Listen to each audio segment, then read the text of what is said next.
Bonjour à vous, je pense que vous allez très bien. C'est encore un très grand plaisir de vous revoir encore dans cette vidéo. Donc je ne suis pas seul. Je tiens à préciser que ça sera une vidéo très particulière puisque je suis avec le président du CP. Donc qui va nous partager de son expérience, qui va vraiment vous aider étant jeune. Alors n'hésitez pas surtout de suivre la vidéo jusqu'à la fin pour éviter que la vidéo dure tellement longtemps. Donc je pense qu'on va faire ça en deux parties pour vous permettre de bien comprendre le concept et d'apprendre beaucoup de choses. Alors sans monopoliser la parole, je salue déjà mon invité. Bonjour Papa Colis. Bonjour mon frère. Comment vous allez papa? Je vais très bien. Dieu nous fait grâce et on est là en bonne santé. Merci beaucoup déjà papa pour ton temps très précieux accordé. Merci beaucoup. C'est un plaisir, hein? C'est un plaisir pour moi d'être avec vous devant la caméra pour parler aux jeunes.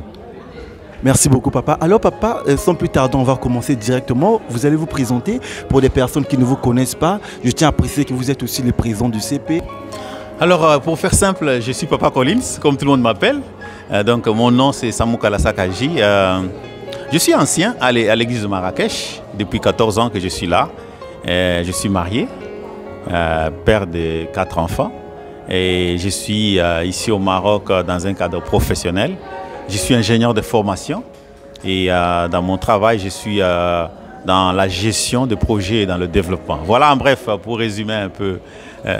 Une présentation très efficace. Déjà papa, on va rentrer directement. Vous étiez arrivé ici au Maroc, vous nous avez dit, ça fait 14 ans que vous êtes ici au Maroc. Vous étiez arrivé au Maroc pour des raisons d'études ou bien c'était directement pour le travail?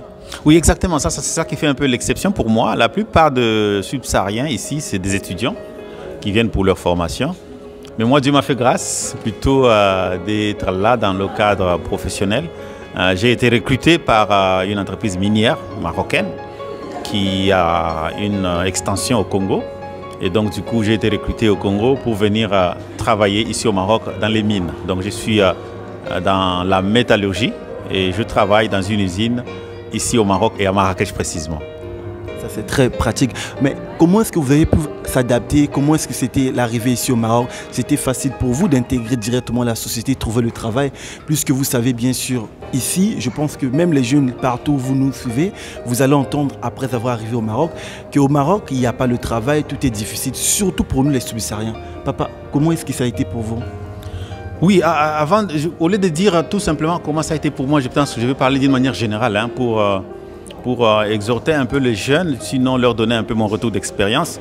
D'une manière générale, il faut savoir qu'après les études, hein, le jeune diplômé, il a besoin de convertir ses capacités intellectuelles, ses compétences intellectuelles en compétences professionnelles. Ce n'est pas donné.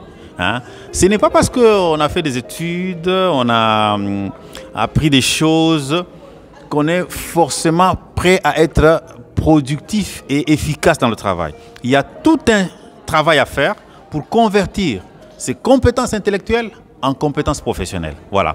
Ça, c'est la première chose. Mais je vais ajouter une deuxième chose. C'est que les compétences professionnelles, les compétences techniques vous ouvrent les portes pour le travail. Ça, c'est une chose. Mais pour se maintenir dans le travail et évoluer dans le travail, il faut des compétences relationnelles. C'est la capacité à tisser des relations efficaces avec les collaborateurs au travail, avec des collègues de service.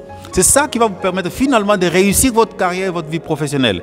Et ça demande beaucoup de finesse pour arriver à réussir à construire des relations professionnelles avec des collègues qui vont vous permettre finalement d'exprimer aussi vos compétences professionnelles et d'avancer dans la vie professionnelle. Voilà.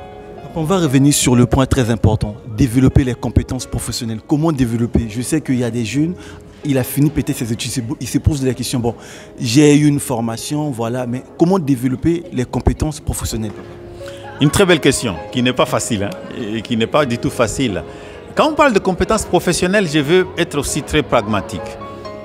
Compétences professionnelles égale est orientée résultat. On ne dit pas que quelqu'un est compétent parce qu'il sait très bien expliquer les choses. Ce n'est pas en expliquant les choses, comment ça se fait, comment est-ce qu'on opère un malade, voilà comment est-ce qu'on tient le bistouri. Ce n'est pas en expliquant. Mais il faut être capable de produire du résultat. Tu es médecin, on t'a apporté un malade, il faut qu'il sorte guéri. Là, on parle de compétences professionnelles. Tu es ingénieur, on t'a donné une usine à faire marcher pour produire, il faut qu'on voit la production. Voilà. Donc la compétence professionnelle, ce n'est pas le savoir, c'est le savoir-faire. La conversion du savoir qu'on a acquis dans notre cursus de formation, le convertir